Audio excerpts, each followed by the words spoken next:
Time's up, Admiral. Here it comes. Chevron 1, coded. For my ally is the Force, and the powerful ally it is. Life creates it, makes it grow. You failed, Your Highness. I am a Jedi, like my father before me.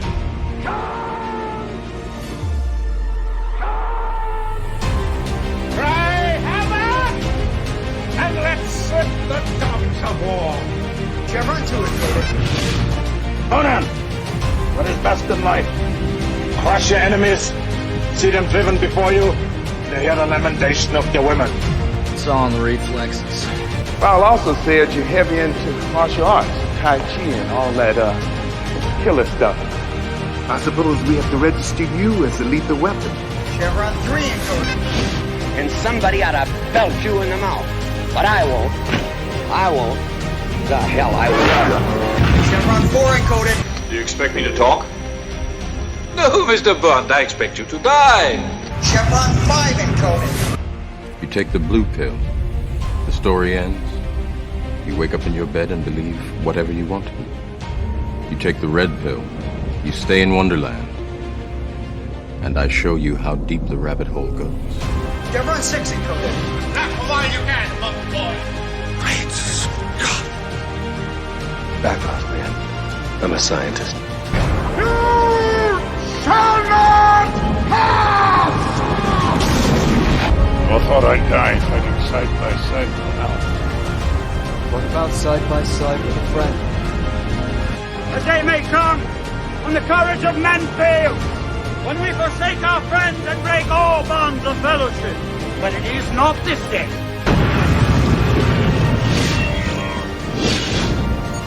Chevron 7 is locked.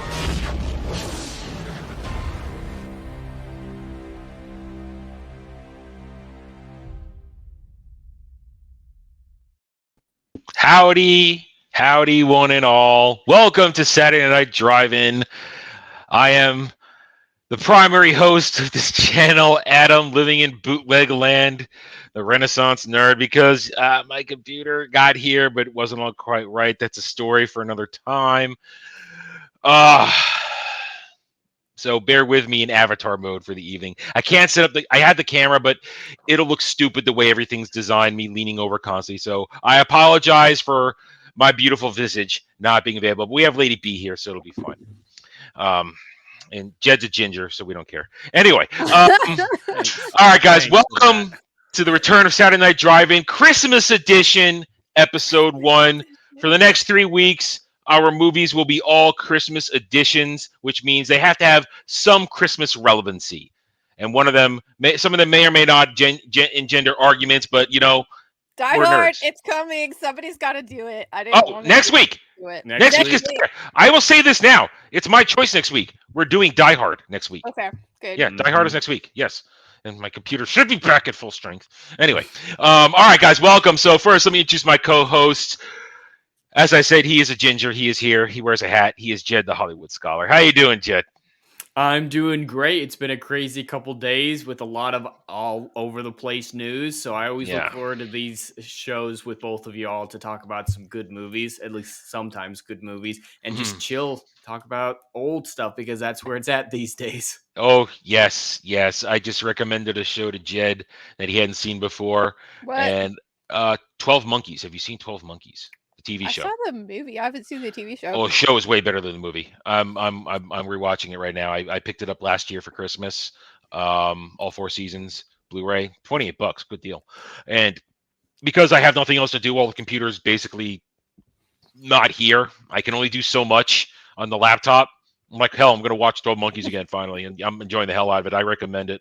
Well, we may even cover it one day. Anyway, I recommend that. It's great. Anyway, so. She just popped in saying hi like that. Lady Skellington. Sorry, looking at the screen now. Lady Skellington, how are you? The chooser of our movie tonight, Lady Skellington. Yeah, I had some interesting stories with this. This was like something when I was a weird kid, and for like a couple of birthdays, I had go to the movies birthday parties. So I've got some of my friends and we all went to the movies, and this was one of the movies we saw. And then the other one was like the Stargate movie. So my friends were like, you're weird. So, but I remember seeing this in a theater as a kid, and then Disney did like a re-release at the El Capitan, like in the early 2000s, and I saw it there too. And it was really weird because I hadn't seen this movie for a long time, and watching it now, I watched it like a couple days ago. I was just like, this isn't what I remember it as. I was there in theaters when it came out, and I have watched it several times over my life, and I feel the same as I first watched it. So if you guys aren't familiar, again, you already know title of the episode, but I didn't have the proper edited version for our intro because, again, all my editing software is on my tower and it's not here. But anyway, we are doing The Nightmare Before Christmas, written, created, directed by one Tim Burton.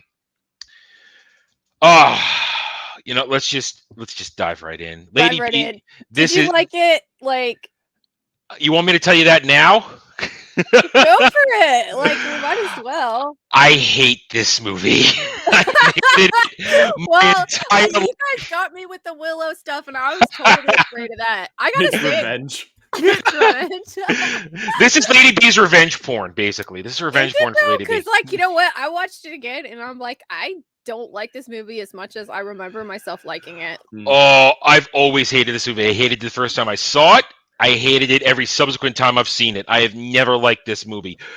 But I will be objective tonight the best I can.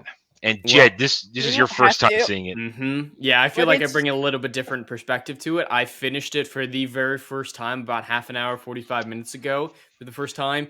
And I'm very much on Team Adam. I hated it. I hate this movie. I'm almost to the point where I didn't like it either. Jesus Christ. I can see why people like it. It's not like Rings of Power where I can't physically. Some people cherish this movie. Yeah, they do. But with this one, I put it in like a like, category, what? maybe not quite up there in this category, but in that type of sphere, at least for me, like The Godfather. I don't like The Godfather, but I can recognize why. Blasphemy. There's a cat though. I know why. I know what it is. I'm just not interested in mob movies. Oh, it's not your genre. Yeah, that's all. But so I kind of put this in that category where I can see why people like Nightmare Before Christmas. I just don't appreciate the art style or the soundtrack. Musicals, I'm very hit or miss when it comes to musicals, and this one just was a miss to the utmost degree for me. Yeah. I mean, all right, so we'll start. So, Lady B, this was your choice. Why don't you introduce us to the beginning story, to the story of this movie? Why don't you get us started with that? What is going on in The Nightmare Before Christmas? So, The Nightmare Before Christmas is sort of posits the idea that there is a sort of like liminal space where you can access all these different lands, like in Disneyland, of the different holidays. There's like Halloween land, there's like Christmas land, Easter land, and I don't even remember what the other ones were. Thanksgiving land, and like there's like this kind of disaffected, kind of like loner, depressive kind of character, Jack Skellington, and he's in charge of putting on the Halloween festivities in Halloween Town, and he gets kind of bummed out, and he's like, I'm so tired of doing this, and he goes out for a walk with his little floating dog Zero, his ghostly dog, and he kind of somehow wanders into this liminal space where all the different holidays are, and he's like, oh look, it's the Christmas store, what's in here? And he goes in the Christmas area and basically sees everything about Christmas, and it's everything that's really kind of superficial and not very deep with Christmas. And he's like, oh, we're gonna do Christmas. And I always remember the movie for some reason that he went and did it in Halloween area, but he didn't. He came and basically got all the Halloween stuff, and we're like, we're gonna do what we think is Christmas and take it to the Christmas land. So he does that, and it's like really horrible because it's kind of like they don't get it. He doesn't understand it, and like he scares a bunch of people with the Halloween toys and stuff like that, and nobody ever really gets what Christmas or Halloween is about, for that matter. And like Santa Claus gets kidnapped, and then he has this sort of love interest going on that's kind of a strange story there. And Sally, and everything gets mixed up, and then eventually, like, Sally ends up freeing Santa Claus, and Santa Claus goes back and saves Christmas. Yeah, And and there's a whole. I mean, it's a story where for 2 acts you don't have a villain because Jack isn't a villain. He's just misguided. yeah, He's empty. He has done every single version of Halloween because he's the king of Halloween. He can do no wrong with it. He knows how to put on the show for the world of Halloween. this is Halloween. This Yeah. is. And I like the music. I'm sorry, I like musicals. he can get it done on Halloween, but the problem is he's like I said, he's empty inside because there's no joy in it anymore because there's no challenge, there's nothing to it. And when he stumbles into Christmas land, it's like, whoa, here's something new, something challenging. Wait, people are happy? Like, what are they doing? Like, why? And that's the funniest thing. And going back and watching it again, that's what I think my head was just trying to like fill that in, but it doesn't actually happen in the movie. Like, they don't actually have that moment where it's like, oh, this is what Christmas is. It's like doing things nice for each other. It's like, the spirit of Christmas that's in every Christmas movie. That never happens, but they don't do the same for Halloween either. So it's again, it's more about the whole Jack learning a lesson to be happy with himself and to find that there is more than just doing the job. It's the people you do the job with, because he doesn't appreciate Halloween Town. And even though Halloween Town has his own mayor, he is the leader of Halloween Town. And he doesn't really know anybody in Halloween Town. As what the movie goes on, he knows who they are, but doesn't really know. There's no relationships. He's just Jack Skellington, King of Halloween, and everybody loves him. Kind of like rock star, depressive loner type. Yeah, but it's interesting the fact that you got 2/3 of the movie no villain because Jack isn't a villain; he's just misguided. And then our villain Boogie, the Boogeyman, gets introduced at some point. He gets hinted and finally gets introduced, and Boogeyman. It's just so weird. It's weird. It is weird. Yeah, it's like what is going on here? I wouldn't even consider him a villain because he's not an active participant in the narrative at all. People just kind of get thrown into his pit. So he's more like he's as much a villain to this story as the Rancor is to Return of the Jedi. I nearly said Revenge of the Jedi. Old title. hey, original title, working title. Nothing wrong with that. Nothing wrong with that. Yeah, like he's just a monster at the bottom of a pit. That doesn't necessarily make him a villain. It just makes him a monster. There's no. But he hates Jack. He does hate Jack, and he wants. Yeah, he has motivation to be the monster, but he doesn't play an active part in the story. I feel like the worst villain is probably that guy that made Sally. Like, that was so creepy. I was like, whoa, I totally don't remember this. Like, whoa, like, holy creeper Batman. That dude was creepy as... It would not go over well these days, the predatory nature of it, and he makes himself a girlfriend at the end. It's pretty weird. And using half of his own brain. So, that was kind of funny though. I mean, it's you realize. I mean, there's even a love story woven into this, and it's just they barely share any scenes together though. I know. Why did she's the one that saves Santa Claus. It's like she's the hero, not Jack. Like, oh my god. But then Jack goes in there and takes on Boogie. We'll get to that, but. All right, Jay, you were saying something. Go ahead. No, it's just I can barely call this a love story because there's no story in the love aspect. It's just, oh, she's infatuated with him, and by the end of the movie, it's like, oh, I noticed you exist, Sally. I know. Like, notice me, senpai. Yeah, wow, that's pretty spot on. Good, but it's just so you got this whole thing, and it's basically this dystopian turning Christmas into what if Christmas became a slightly horror story where you know what this movie reminded me of? If you're like some edgy 16-year-old that just wants to go out in the backyard and like burn a Bible or something. You're just doing shit to be edgy, you know? It does feel kind of like that edginess for edginess sake. But so I mean, I'm not exactly sure where to go with this because the characters are all pretty skin deep. There's no real. I mean, Jack is the deepest one, and we pretty much already flushed him out. Mm-hmm. He was. I know. You know what's You know what's really weird is probably considering kind of like the mythos that's grown around this. Because like I remember how much I liked this story because I used to have an annual pass at Disneyland and I would go every year and I would get so excited to see like they turn the Haunted Mansion into like the Nightmare Before Christmas and they do it on Halloween and just the way that the art that's in there and it's so beautiful and they add so much to the ride and it works so well and they have all the music there. I loved that and I really look forward to when they would do that, when they do the holiday change with that. So I always like I was totally remembering all the songs and stuff from the ride because I was remembering that. And I know it's kind of weird being kind of the weird goth kind of kid anyway, but like that like there's such a like a marketing behind that in the way that Disney kind of markets stuff and it just grows like it's grown in its own thing and I think people kind of don't even remember the story. That might be a good point because, all right, to what Jeb brought up, this is a musical, and that means large chunks of the story are carried by the musical set pieces, and when you hear them, those songs are goddamn earworm songs. Yeah, and they get in your head, and they're like, "No, get out." No, get out. Don't want you in my brain.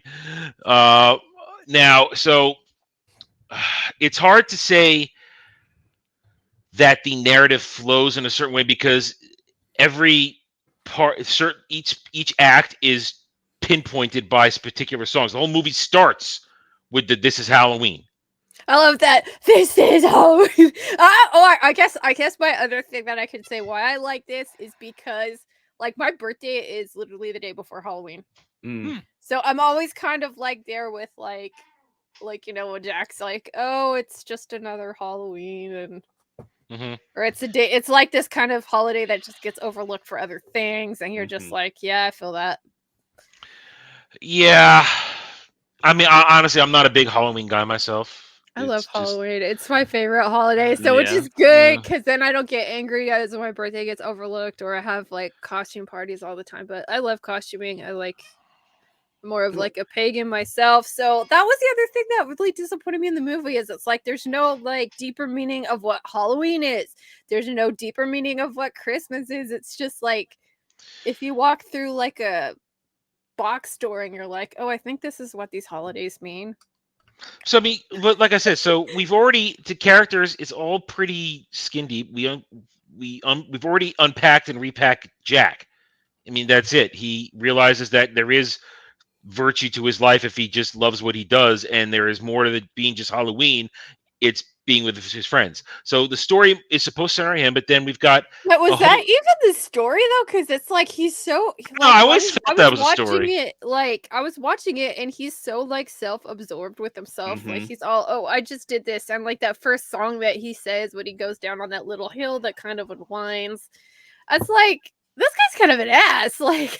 Oh, you're right. He is very selfish, but I feel like the story is trying to tell you that he learns his lesson that it's not just about the holiday. Holiday is about spending it, and if you're one creating it, is about the people you create it with, which is why Halloween Town is so special because it's more than just the holiday, but everybody in there that creates the holiday. Love what you do, love who you work with, and then you'll love your holiday that you've been tasked with. I mean, I always thought that was supposed to be the message of the story, but you got. I don't even think it did that well at saying that, though. No. I can see that's what they were going for, probably, but that doesn't come across well, especially with his like his speech that he gives at the graveyard after he crashes. That speech makes no context. It makes no sense in the context of the movie. She's like, "Oh, I guess they don't want me here, so I don't care about Christmas." It's like, what just happened? I know. It's like, what was the point of that? It's like. Way to go, selfish dick. You just ruined everybody's Christmas because of your own ego trip because you wanted to do it better than Santa. I mean, it's very strange.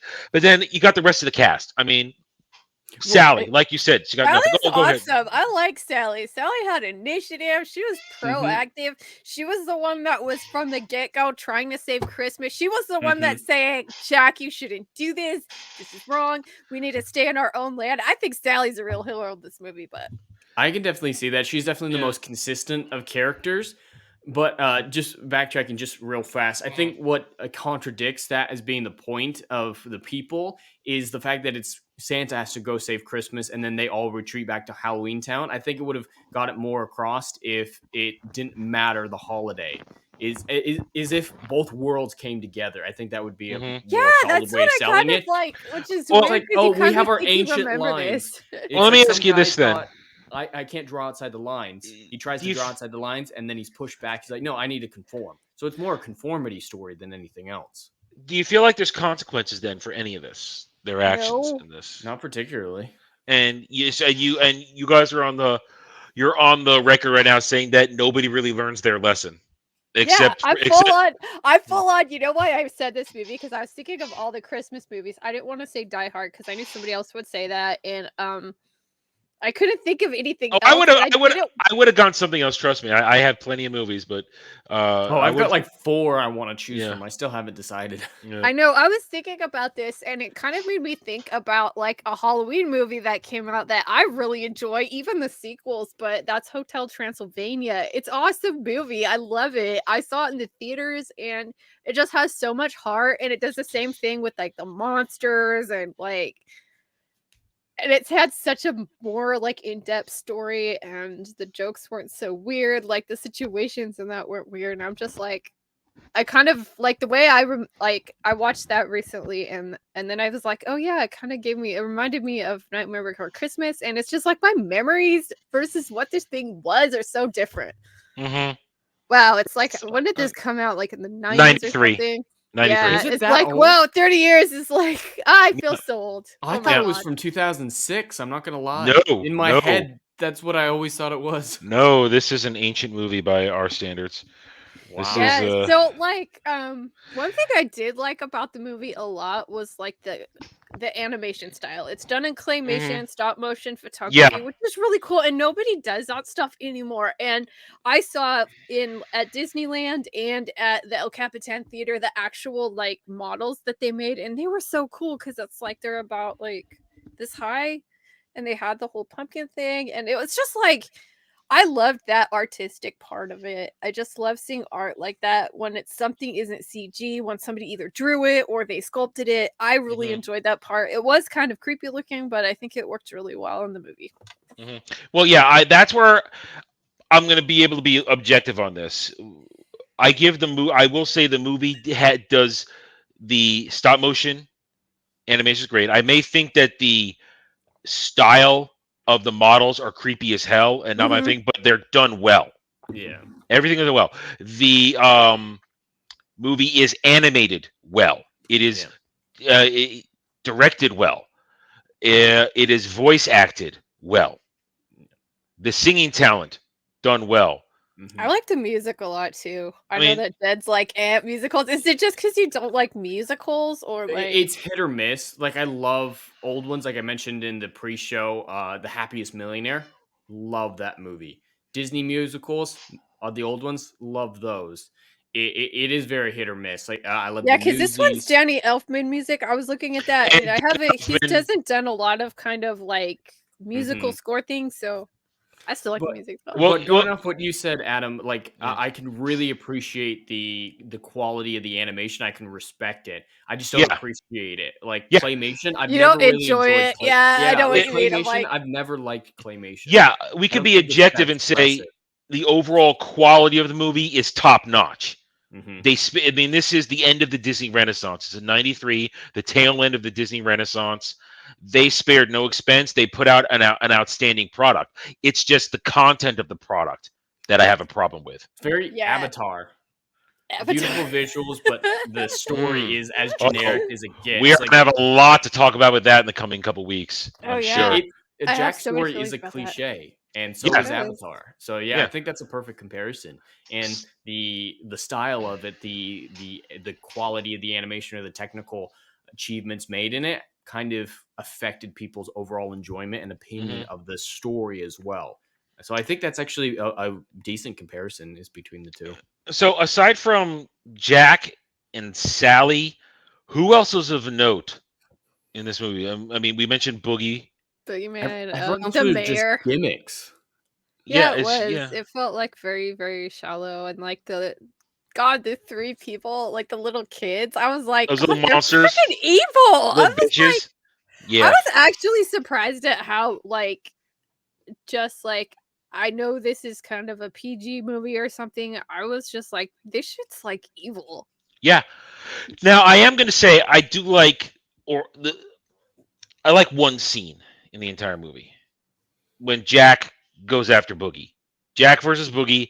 I do like it to an extent. I think it could have been better, but to me, it is the only scene I can really get behind because it's a hero going against an antagonist. It's Jack being Jack. He's showing off his abilities and skills, and I'm okay with that. But that's it.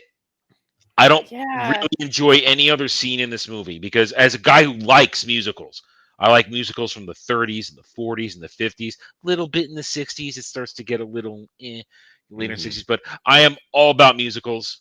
I love Yeah, respect but do you like Moulin Rouge? this. No, no, no, no.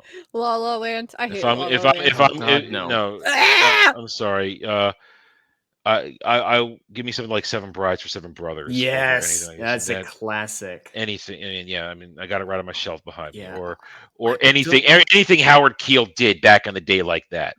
I mean, well, those are musicals. Anything with Fred Astaire, Yeah. anything with Gene Kelly, those are musicals.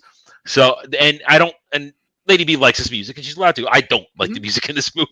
I know it is don't like kind of it. evil, and I kind of liked it for the kind of edginess factor, but like put in the whole story, I'm like, what are they trying to say? It's like Yeah, I was looking at the story, and I would say if I had to write this story at some point, like I would hope that like something would happen to Jack, somebody would do something, maybe something nice, and he would be like, this is what the true meaning of Christmas is. And then maybe something yeah. would happen with Santa and would say, like, oh, this is why we celebrate Halloween. We didn't get that in either one. So the end of my feeling with this is just like it was just so like devoid of any meaning of what either one of these like holidays are about. And I like my pagan self was saying, you know what, Halloween is a lot of like really ancient kind of like memorials for the dead and spirits passing, so maybe like it's not scary, it's like a celebration of life, I don't know.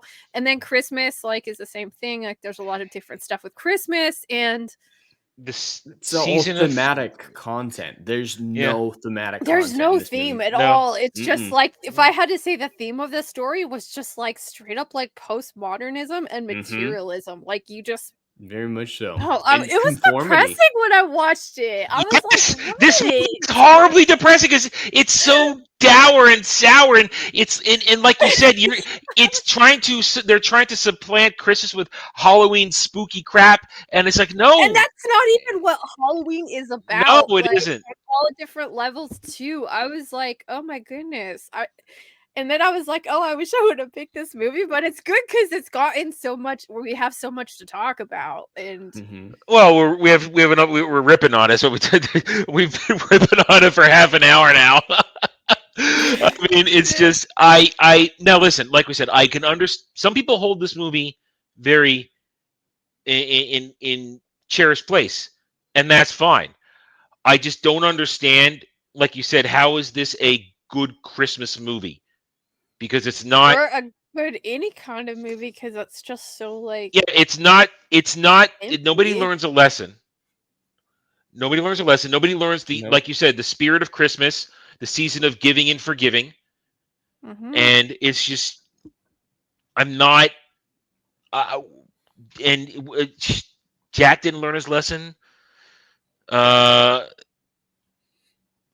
Santa, do you just think it's Santa. like or it's like, why is Santa like the epitome of what Christmas is? I mean, think of all the myths you could get with Christmas, all of the stories, like Charles Dickens kind of stuff. It's like, yes. I feel like maybe they were trying to be like ultra super secular with this, and that kind of like, how do you even do that with these two holidays? I don't know.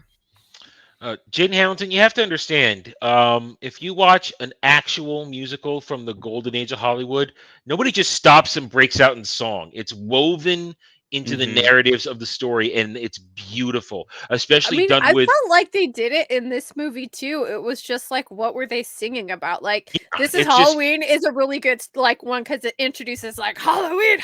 It's like really cool, and it's like kind of a montage of the town, and then you get to that song that Jack sings, and he's just singing about what a kind of like self-pitying, like depressive emo kid he is.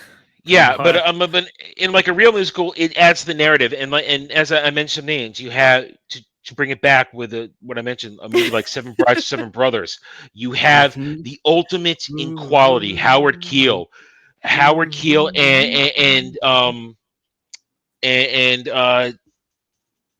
Janie Powell. Janie Powell, one of the greatest voices in Golden Age of Hollywood, could be on the same stage with Fred Astaire in dance numbers, could sing with Howard Keel in a movie. I mean, Janie Powell was incredible. And that's the kind of talent you had back then. Gene Kelly, nobody's broke out.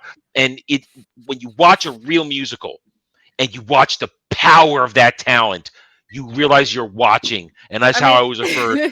This is how I refer to Gene Kelly and Fred Astaire. They were gods on earth. We were mere mortals compared to them with their talent. Those men were incredible to watch. Probably the crazy thing with those kind of old things is that like when you realize that at the time a lot of those were filmed, it's like they would film these in really long takes. They would film these when the orchestra was on the soundstage because they hadn't figured out how to edit the music and the like picture together. And you had to get it right. And insane. You had to be the giant, the titan that was Fred Astaire, who could just glide. Movie making magic wasn't really a thing yet. No, you could not rely on it to fix any little mistake you did. It was a great. You don't fix it in post. Yeah, it was a thing. It was in one of those early moments is when they put Gene Kelly and Tom and Jerry on the screen at the same time. People are wowed by that. I was like, oh shit, he's dancing with cartoons. I mean, so you have to understand that this and also just to put in that section, as far as Jed mentioned, Disney musicals, this is sort of a parody of the classic Disney musicals. It almost is in a way because it kind of subverts everything that Disney was doing. Like it's vapid and empty. Ryan Johnson of it's kind of like, and it's kind of like I felt compared to other movies that Tim Burton did, like the story was just so like bleh. And like it's just you have to understand that this, like I said, it's a pale comparison to classic Disney musicals from way back in the day, like Jed mentioned, Happiest Millionaire and that era where they where so it's just Jaden's so funny. It's like Jaden, have you seen Triple R? Because that's just one like genre defying movie that just has random songs like in the middle of it, and it just totally works. I like what is that movie? I love Cats. Cats is my favorite musical, but mostly because that like the libretto for that is literally T.S. Eliot's Book of Practical Cats. Like it's the same poems and stuff, and they did such a great job with that. Do not see the movie. It's an abomination. Well, you don't want to see like cat ass? No, God, there's like furries. Oh God, that was so you don't want to get furries? Yes, Bedknobs and Broomsticks. That's a great one. There's a lot of Disney movies like that. That's a fantastic movie. Kayla Dare's right. Movie. That's where you should start. Seven Brides for Seven Brothers, Jaden. That is a good. Not only is that, it's also the dance numbers in the movie. The dance numbers of Seven Brothers. The guys in that, they were professional. Some of them were real professional dancers. You want to start with something, and also it's one of the first times that they put it in widescreen. And they colored it. Oh, such a good movie. And you might like this, Jaden. They constantly try to cancel that movie. And trying to cancel the hell out of that movie. Oh yeah, because they kidnap some girls. Never get made these days. They kidnap some girls, but then the girls, they want the D, so they like it. They want that toxic masculinity. It's brimming with toxic masculinity, and it's awesome. Jada doesn't know what I'm. No, you do not type the numbers. You must type out the letters. It's 7 brides for 7 brothers. Oh, yes. All right. Hang on. All right. Yeah, that's White Christmas. That movie, I watched that like recently. Yeah. All right. I'm gonna go on the shit camera on the laptop for just a second. Hold on. Just because. Yeah, we're gonna tell White Christmas first. White Christmas is like insane. Just for a second. Here we go. No, right there. Yes. Yeah. Right there. You know what? That just makes me want to go. Oh, Oklahoma. Sorry. I mean, this movie is yeah. If you want your first taste for a real musical, it's a great. No, not song. Don't start with Song of the South. No. No. No. You want to start with something beautiful. You start with Seven Brothers. Yeah, that's where I would start. Or Happy. You will understand what not only powerful talent is, but great, perfect dance numbers as well. Oh, and men were men, women were women, and beautiful too. Oh, but I mean, we're getting off topic here. That shows you. I think this is an example of the comparison of a good musical and a bad musical with something that you said near the beginning of the stream, where the songs from Nightmare Before Christmas get stuck in your head, but you immediately want them to leave in your mind case, Adam. Yeah. But when it comes to Seven Brides for Seven Brothers, for example, their wood chopping whistle. Yes. I just want to do that all the time. I know. And Adam, you're still focused on you. Oh, I know. I always think of that Boomer. song. Here we go. Whenever someone says asparagus, it reminds me of this song from Cats, and I have to sing the song every time I hear it. So I'm like, someone will say asparagus, and I'll be like, Gus is a cat at the theater door. And then I think the whole song, because the end is that his name is really Asparagus, but that's such a fuss to pronounce. So we usually just call him just Gus. I've never seen it. But yeah, Willy no Wonka and words. Les Mis are great too. I wouldn't start with Les Mis. I'd read the book first. Yeah, I've never read the book. The book is amazing, and the what's his bucket? Liam Neeson movie is actually really good. It's the non-musical version. I just watched a Liam Neeson movie the other day. I watched Taken again the other day. Hour and 20 minutes of Liam Neeson's kicking ass. It's a great movie. Yeah, and it's the ultimate dad movie. We're watching that. Is. We're watching that on Father's Day. We do. Nice. We have. We're gonna do that. We're gonna do that on Father's Day when we come around to that. It's the ultimate good dad movie. It really is. It is. I like good fathers. You know, I'm like Adar. That's horrible. No more Adar. No. I know it was one of the last things I saw because I've been out of the loop for about 36 hours. It's funny. The one thing that most people generally agreed was the only good part of that season is the first thing that they rooted out. Now, okay. Take care of the orcs. Okay. Let's get back on track. I know. So here's something. I know that Disney's such a powerhouse with the marketing and stuff. Do you think that this movie has the kind of following and stuff it has now because of that? It's like the whole nostalgia and the marketing. And you're touching on something important. I think it's because it's attached to the Disney Renaissance era. Yeah. It's the tail end of it, 93, 94, and then it kind of came to an end in 95. But it was at the same time, it was like the Tim Burton kind of edgy stuff. So it's like, it gets like, I've noticed that people that like that at Disneyland were kind of like, the goth couples that would come out or whatever, and sort of edgy crowd. So if it's like, I'm not into princesses, but I like The Nightmare Before Christmas. I don't know. I never encountered that, so I can't really give an example. I don't know. I just every time people like this, I think they like Jack Skellington as a look.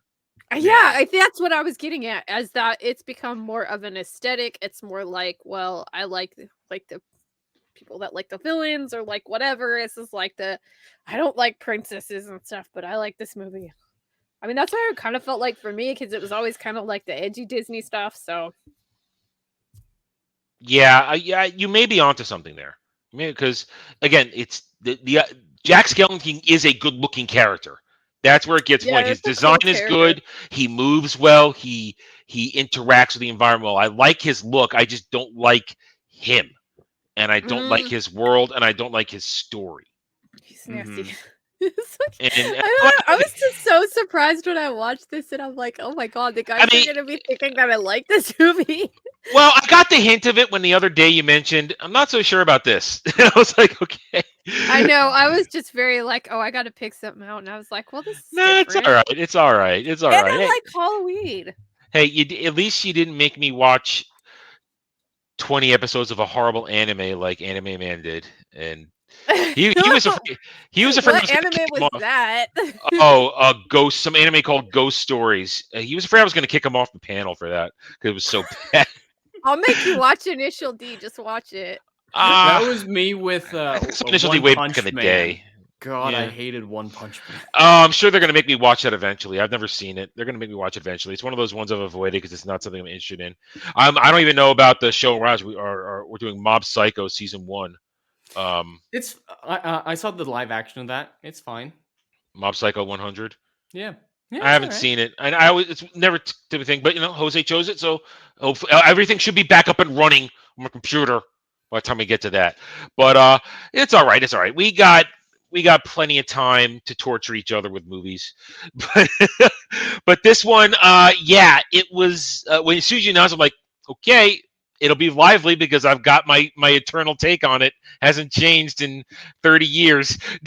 But it's funny because you could see how someone like me is like, Yeah. I liked it because it was edgy and I liked the edginess, but I have in my old age mellowed out and realized that like sometimes being edgy for edginess sake is really pointless, especially like when it means denigrating like what the meaning of like Halloween is or what like the meaning of Christmas is. And I'm thinking like if Kayla Dare is still there, she knows because she's kind of pagan too. And it's like they miss the whole meaning of like what Samhain is like, or like some people say Samhain, but that's I say apparently not how Sam it Hain because of real Ghostbusters. That's why I say Sam Hain yeah, because Samhain. of real And like Ghostbusters. I started celebrating like pagan holidays or whatever, and I'm just like, that's just not what that holiday is about. And it's like there's so much with the story you could have done, and it just made me sad because it didn't really respect like the kind of mainstream thing. It didn't make like respect to the other stuff, and it's so weird to like watch something that I haven't seen in a long time and come back and have my opinion totally change on it.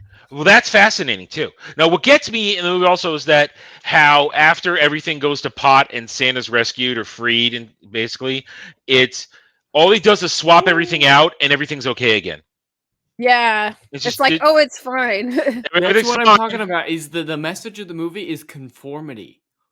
Yeah, that's what I true. feel out of it because like stay in your own lane. Yeah, Jack stepped out of line. He colored outside the lines. All hell broke loose, and then he decided to play his role. Santa was able to play his role, and everything was all right again. And nobody was traumatized. Was king. The kids who pull the dead heads out of their boxes are not traumatized. Like, oh, okay, I'm okay now.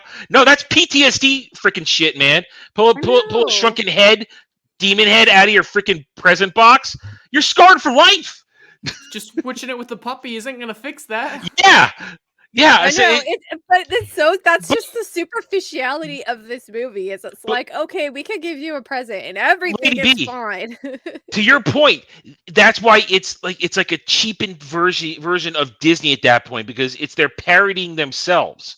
Yeah, it's like we're gonna do a Disney sugarcoat, but we're really gonna do it half-assed. So it's I mean, yeah. So see, the more we talk about this, when you take out the technical aspects, there's no redeeming qualities to this movie. I know. The more it seems like just another like thing of like postmodernism and just nihilism, and I'm like, oh my god. Even back then, you think of something that you had like memories of, like. So let me ask you. So you already posited one reason why people might hold this. And I kind of wish we had gotten somebody on the panel who loved this movie, but even if you got to give me a break for not being able to do that because I was out of commission most of the week on my computer. So no, it's fine. We're totally okay. I would have liked to see maybe somebody on here, and who knows, maybe some point we'll get somebody else's point of view. But I would have liked to have given somebody who really loves this movie. I'd love to hear their exact reasoning why they like it because. You posited one thing. Maybe it's shaded. It's shaded or influenced by a certain feeling of edginess to it when you were younger. But yeah, it's kind of that like edgy nostalgia. I think. I really think it does. But I never had that edginess with it. I didn't feel like it was edgy. I just felt like it was horrible, and that Tim Burton was just trying to fuck with people's minds, because that's what that's what Tim Burton does. Cool. And if that wasn't like your thing, like I was always kind of like the nerdy outcast pseudo goth person, but I wasn't really with the goth kids, and like that is how I come to thought is like, oh, like this is just something that is totally like a big fu to the like normies or whatever. So you're kind of like, yeah, I like this, and I think like I really think they have marketed that whole nostalgia side, kind of like they've cashed in on nostalgia for Star Wars and stuff like that. Jane Hamilton, this is before movies had that kind of thing going on in them. This is no from anything. This is just a crazy Tim Burton movie. And Yeah. Tim Burton being I feel like there might have being actually creepy. Adam, that was a reference to the meow. He's Oh. fancy meows. He's not asking about the political leaning. Yes, we are looking for this. I'm God hearing damn it too. My cat mom senses are going off. There is like something that sounds like meows. If it's not straight up meowing, like who has a cat? I don't. I hate cats. My mom had cats when I was a kid. Do you have a squeaky door or something, Adam? No, there's nothing. There's nothing going on here. There's no other activity going on around me, and I don't think my boom mic's that sensitive to pick anything else up. So, no, it's just me. Yeah. It's you. You're being haunted by a cat. No, people in the chat heard it. It's not just me. I didn't hear anything. I haven't heard anything either. Wait. Well, okay. Was that it? No, it sounded like that's my chair. It could be like your chair moving because my chair does squeak. Okay. Well, because I'm not on camera. Normally, when I'm on camera, I lock the chair into non-rocking. So, but because I'm off camera, Tranquil's nose. I'm rocking back and I'm rocking back and forth. So my chair does squeak like 60% of the time. So maybe I moved back, and because I'm used to it, I didn't pay attention. Maybe that was my chair. That was if we just heard it like 5 seconds ago. That was my chair. That was me leaning back in my chair. So all right, now it's not. There's not a cat that needs rescuing. Now when I want it to squeak, it's not making any noise. Yeah, I know. It's kind of probably the funniest thing about this conversation is just reading the chat, and I'm like, do me and Jed and Kale need to have like a talk of like pagan holidays? That'd be pretty cool. That would be cool. I have. Grump, you're not even on. You're not even on the show. Grump, it can't you be don't your even cat. share your cats. Oh my gosh. It can't be your cat. Well, my chair does squeak, so maybe it was me. I don't know. Otherwise, there's no other noise going on in here. But all right, I think we've petered out on this. Yeah, we're starting to go in circles. I wish because it's not a deep movie. It's not very deep, and we're shitting on it repeatedly. So it's time to give our ratings, because let's just bring this to an end, because we're talking about other things, and that's done. So all right, so ratings. Lady B, this was your movie so in the end, okay, so for what do you give it? Story, I'm gonna give it like a 5 out of 10. I'm gonna say artistic, I'd probably go with like a 7, maybe an 8, because I appreciated the artistic and the songs, the music. Okay, all right, Jed. Something very similar when you take into account the technological advancements and the art style. I'd probably give it about a 6 or 7, but when it comes to the story quality and my personal enjoyment, if I were to actually review this, I'd give it a 4. I give it a 3. The technical abilities, like I said, the quality of the animation, the attention to detail, the direction, and the voice acting, they're the 3 points. It gets high points for its technical quality, great, but the rest of it, sorry. No, I give it a 3. I definitely say like that was a change of heart for me too. I was ready to say, oh, this is good. Like I remember all these cute little songs, and I definitely say I remember the cool times of going on the ride and seeing all the Christmas. And me and my mom even made a quilt out of the Jack Skellington thing with the presents. Mm-hmm. And there it is. I think that again, if you're watching this on the replay, because this will be re-uploaded tomorrow morning. Once the stream goes down, I'll re-upload this for just better algorithmic purposes and evergreen material. If you liked this movie, please explain to us in the comments why. We really would like to know why you still cherish this movie, because obviously I never have. on his initial viewing. Jed doesn't like it, and Lady B came over to our dark side on this. She came over to the dark side. She changed her tune.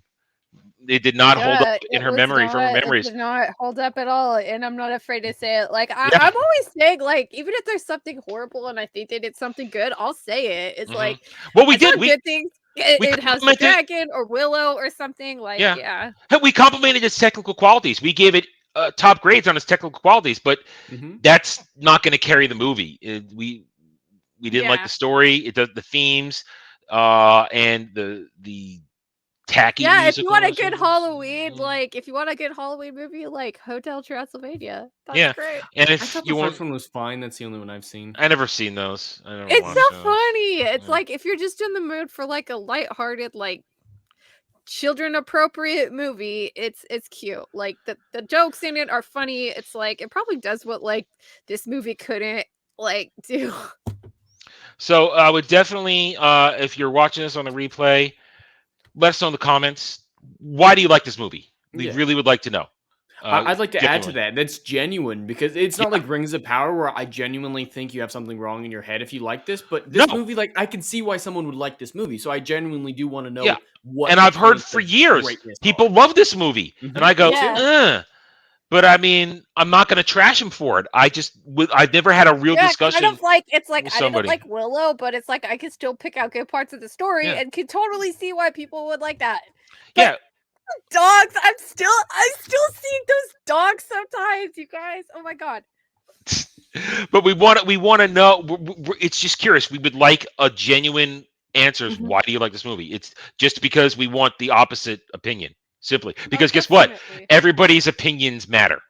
And then I would be curious to see if you like it. It's like, do you like it because of the actual story, or do you like it because of associations? Do you like it because of the age you were at? Do you like it because of the sort of like nostalgia and marketing and stuff? I'm just curious because I know that's a lot of reason why I liked it and stuff like that. Yeah. So I mean, definitely. So again, give us a shout out in the comments. Let us know. We genuinely would like to know, and we read the comments, so we will definitely reply to you. We keep checking. So with that being said, it appears we are gonna draw this to a close. As I said, next week, January, I believe it's December 10th. I believe it's December 10th. Will be Die Hard. Yes, I'm excited because like one of my producing teachers at UCLA was actually a producer on that movie, so she had some feelings about that as a Christmas movie. So everybody does. We'll save it for that. Our very own Tranquil Waters Mustang. He says it's not a Christmas movie. He says it's not a Christmas movie, and he might not be here next weekend to defend himself. So, you guys let him have it throughout the week. No, so but yeah, it. Die Hard being a Christmas movie is a divisive topic. As some people say, Bruce Willis didn't call it a Christmas movie, and I say, I don't care. Adult Pretenders even applies to movies and characters we like. Wait. I always watch like Gladiator. I used to watch that all the time when I was cleaning or putting up the Christmas tree. So that's probably a Christmas tradition here. I'm talking Die Hard, and we'll get into this. It has everything in a Christmas movie because it takes place at Christmas. It has songs. It has paraphernalia. It has lines. Is it here? Is it here? Do I have it on here?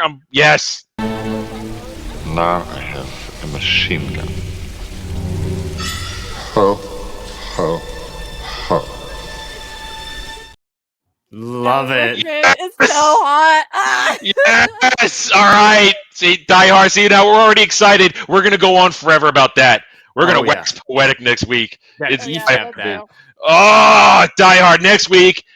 Right back here. Saturday Night Drive-In. Second Christmas movie of the month. My choice. Die Hard. So I want to thank both Jed and Lady B for being here. We thank you, the chat. You guys were lively, talking about shit that I had no idea what you were talking about, which I got involved in, and then didn't get it. No,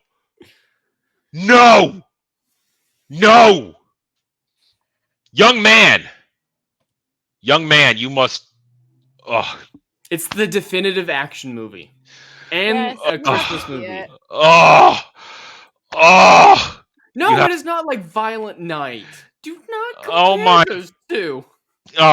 Dude, Jaden Hamilton, I need you to grow up, dude. I need you to He's a kid. Like in his I need you defense, to age he's up like just quickly. barely 18, Well, so we I'm have to barely educate older him. than him, but I feel like a completely different generation. Man, your life, yeah, you are barely older than him, and that's a funny thing. But you guys are like two different spheres of life experience. But we have to educate him. We have to look at Jaden and Yes, help we are him trying. out. We're trying our best. We're trying our You best. have We to love make you, sure to Jaden. walk in the light, Jaden. We Walk love you, in the Jaden. light. We're gonna turn you into a proper nerd. Okay. He already loves real Star Wars, so he's doing okay in that area. All right, guys. Again, thanks for being here, chat. We love you. Thanks for being here. We hope you enjoyed. Remember, if you're watching live or on the replay, hit that like button. Leave a comment below, and join us next week as we will continue Saturday Night Drive-In. Thank you for being here. Good night, everybody, and have a good evening wherever you may be. And cross your fingers that I get my computer back soon. Good night. Chevron 1, encoded. For my ally is the Force, and the powerful ally it is. Life creates it, makes it grow. You failed your hunt.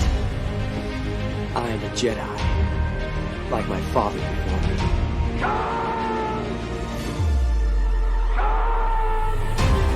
Cry havoc! And let's set the dogs of war! Chevron 2 encoded. Conan, what is best in life? Crush your enemies, see them driven before you, to hear the lamentation of your women. It's all in the reflexes. I'll also say that you're heavy into martial arts, Tai Chi and all that killer stuff. I suppose we have to register you as a lethal weapon. Chevron 3 encoded. And somebody ought to belt you in the mouth. But I won't. I won't. The hell I will. Chevron 4 encoded. Do you expect me to talk? No, Mr. Bond, I expect you to die. Chevron 5 encoded. You take the blue pill. The story ends. You wake up in your bed and believe whatever you want to. You take the red pill. You stay in Wonderland. And I show you how deep the rabbit hole goes. Chevron 6 encoded. Knock the line you can, punk boy! Back off, man. I'm a scientist. You shall not pass!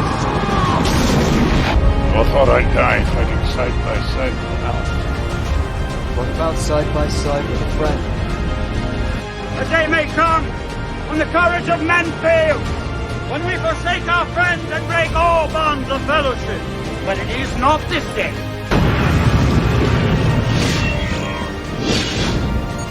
Chevron 7 is locked.